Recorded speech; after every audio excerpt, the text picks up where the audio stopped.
McKenna Schultz, and this is a picture of me when I was in 2nd grade. It's the first day I held a lacrosse stick. I chose lacrosse because it's my passion, specifically the goalie position, because I love the feeling I get when I'm in goal. I love the feeling when I stop the ball and all the friends I've made. Let me explain to you what lacrosse is before I get into the deep details on why it's my passion.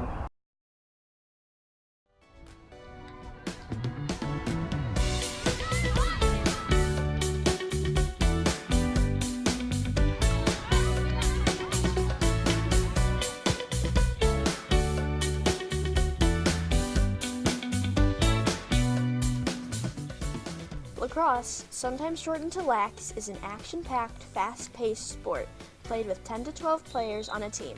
The players use sticks with nets on the end to throw a ball to each other, moving up the field to score on the opposing goal. Considered to be America's first sport, it was born of the North American Indian, christened by the French, and adapted and raised by the Canadians. The game starts with a draw.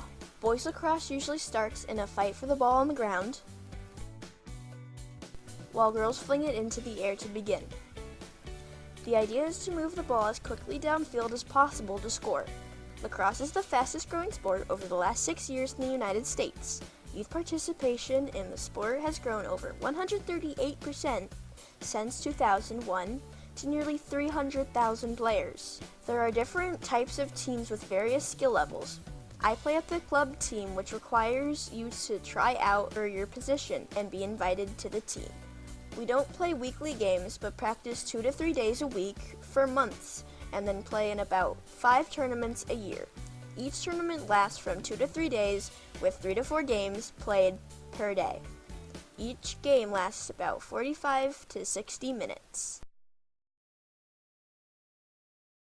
Lacrosse is North America's oldest team sport and originated with Native Americans possibly as early as 1100 AD. Traditional lacrosse games could last several days and were played by upwards of 100 to 1,000 men on fields close to 2 miles long. In 1637, a French missionary saw the Iroquois tribesmen play the game, coining the term lacrosse. In the 1840s, French settlers in Canada took up the game. In 1859, lacrosse is declared Canada's national sport. By 1877, New York University played Manhattan College in the first ever collegiate lacrosse game. In the 1930s, box lacrosse was introduced. In the late 1960s, plastic heads were introduced. In 1987, the Eagle Pro Box Lacrosse League was founded, later becoming the National Lacrosse League. In 1988, the Gate brothers introduced the Air Gate to the world. In 2001, a professional outdoor lacrosse league was founded, known as Major League Lacrosse. In 2011, the Lacrosse Network was formed on YouTube.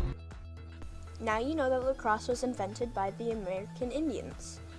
No one really knows which tribes invented lacrosse, only that each had their own version of the sport. For some, it was a sport played to the death between tribes to settle disputes or to prepare warriors for hunting and battle. Others played for fun, as part of festivals. Women's lacrosse has little in common with the men's tribal warfare version, except the stick that gives the sport its name. It's true that the object is to send a ball through the goal by means of the lacrosse stick, but whereas men resort to brute strength, the women depend solely on skill. The first recorded game of a women's lacrosse was played in Scotland at St. Leonard's in the spring of 1890. United States leads the world in women's lacrosse from grassroots development to elite international competition. Little girls are playing as young as kindergarten, and grown women continue to play, coach, and mentor. The rules of women's lacrosse differ significantly from that of men's lacrosse. Until the mid-1930s, women's and men's field lacrosse were played under virtually the same rules, with no protective equipment. In the United States, the formation of the U.S. Women's Lacrosse Association led to a change in these rules. The women's lacrosse game saw numerous rule changes in 2000.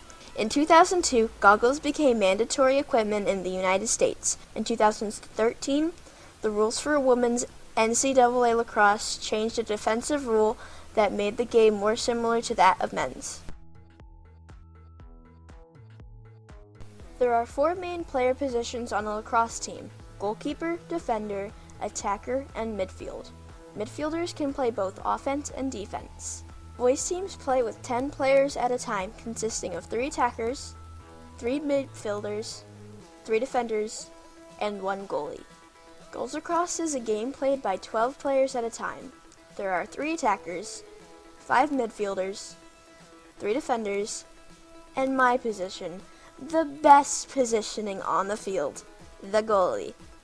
Defense's job is to stop the girl with the ball from getting too close to the goal and making the girl do maneuvers that may make her drop and lose the ball. It's their job to make sure I don't have to work too hard. Midfield, or as we call them, middies, play on both sides in both positions so the whole field is open and are usually very skilled players who can do both defense and offense. The attacker's position is the opposite of the defenseman. Their job is to get past the defender and take a shot on goal and try to make it past the goalie. Yeah, good luck with that.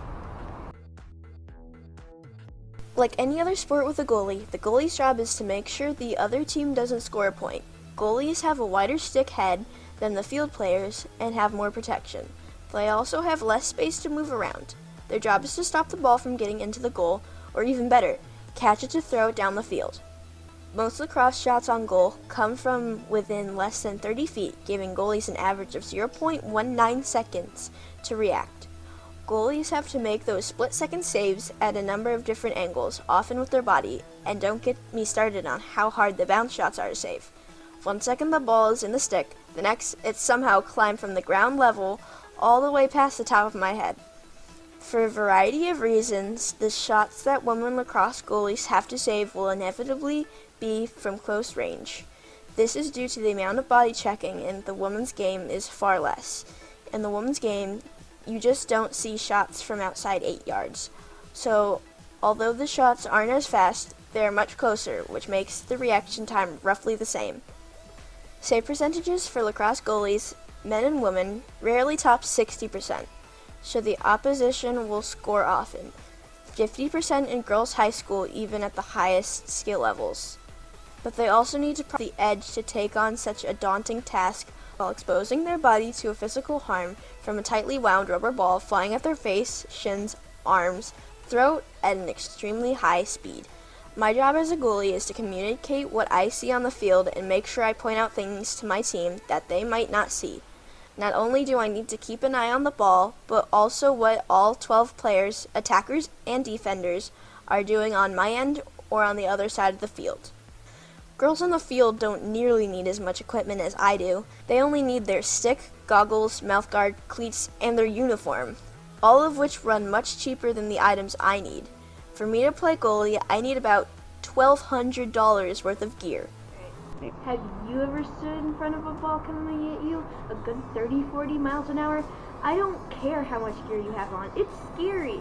I don't know how it happens, but they always put the ball where I don't have protection. I know that it's a good tournament if I can walk away with only 3 to 4 bruises. Having a ball coming at you at those speeds can be dangerous, and concussions can be a concern for headshots.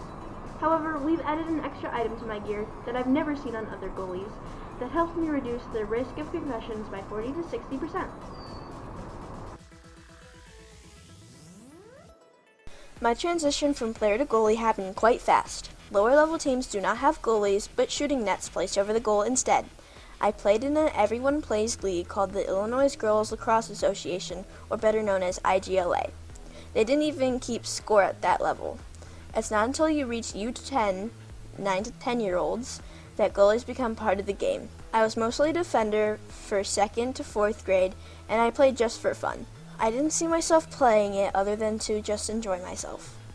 Moving into the goalie position happened when, at the second game of the season, my coach at the time asked if anyone wanted to play in goal, and I bet that you could hear crickets. It wasn't a position that was discussed during our practice, so I didn't even know what I was getting myself into. He just stood there with this big bag of gear and asked if anyone wanted to play goalie. Come to find out, it's a position that someone either volunteered for or you were picked if no one else offered. So I put my hand in the air since no one else wanted to do it. I wouldn't say that it was a natural fit at first since I didn't have any training or practice. I also really didn't have any idea what I was doing, other than the 3-minute explanation of the position as coach suited me up and tossed me into goal. But I knew I needed some help as there aren't any goalie coaches at the beginner level. I feel great when I'm in goal, even though it's tough at times. Goalie isn't just rainbows, butterflies, and unicorns all the time. It isn't just physically draining, it's also mentally draining. It's super easy to put the blame on yourself for a missed shot, even if it's just me, the goalie, and the attacker, and practically a wide open net. I play a lot better when defenders make it harder for the attacker to shoot. I get to see their eyes land on the spot on the goal and aim their stick where they're going to shoot. Without the defender, the attacker could easily fake the shot and make me have to guess where the ball's going, which is a lot harder to save. I feel a lot more useful while in goal than when I was out in the field as a defender. After the players get tired, they get subbed out so that other fresh players can get a chance at playing. For me, I'm always on the field, and the only break I get is at halftime. That means I'm used to more shots, so I feel a lot better in goal. I had to drop all my other extracurricular activities, including the 6-week away camp I do during the summer, so that I could commit myself full-time to this sport. I form friendships and enjoy overall. I usually feel great winning goal, especially when I make saves, and sometimes win the game for the team, or even keep them afloat for 4 periods of sudden death overtime. Yes, that actually happened.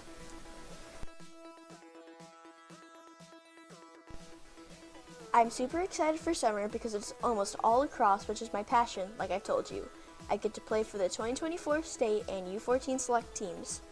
These tournaments that I would be going to would be the first time I get to go far for any sport. I've only been focused on having fun before, and each game has been only 90 minutes away at most. Now I get to go to Minnesota and other tournaments, like all the way in New Jersey. I'm super excited for that. On top of all these, I get to go to a week-long overnight goalie camp so that I can hopefully continue to improve my skills. Thank you for listening.